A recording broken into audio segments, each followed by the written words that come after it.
Alors voici la troisième vidéo sur les échanges thermiques du corps humain. Cette vidéo porte sur la thermolyse. Je vous rappelle que la thermolyse est la perte de chaleur par le corps humain. Comment l'organisme perd-il de la chaleur? Il y a plusieurs mécanismes.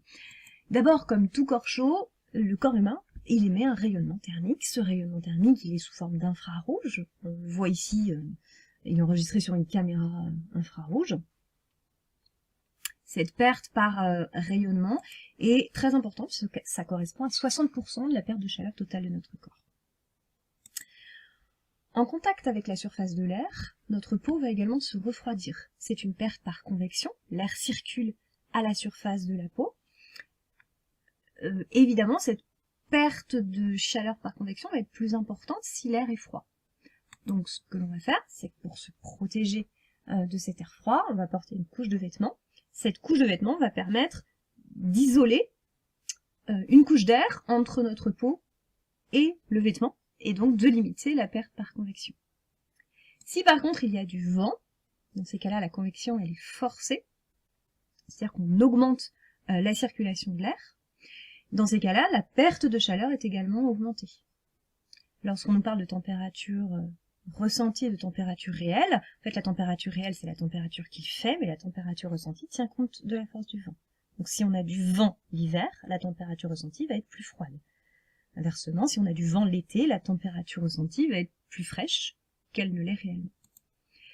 Cette perte par convection correspond à environ 15% des pertes d'énergie thermique totale de notre corps. Une autre façon de perdre de la chaleur, c'est par conduction, lorsque votre peau entre en contact avec une surface plus froide.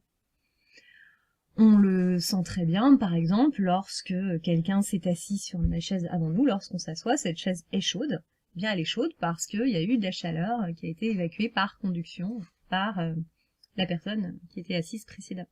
Cette perte par conduction correspond à une perte totale de moins de 5% des pertes d'énergie thermique de notre corps. Et enfin, nous perdons également de la chaleur par évaporation.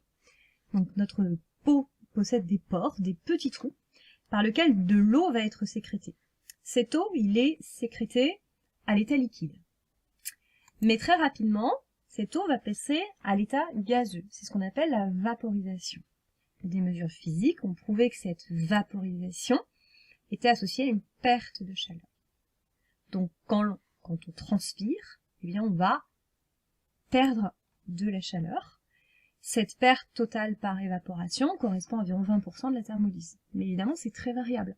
Si on est dans un environnement très chaud, on va beaucoup transpirer, et donc du coup, la perte de chaleur par évaporation va prendre une proportion plus importante. Pour résumer, comment l'organisme perd-il de la chaleur? 60% se fait par le rayonnement thermique, c'est-à-dire le rayonnement infrarouge que nous émettons.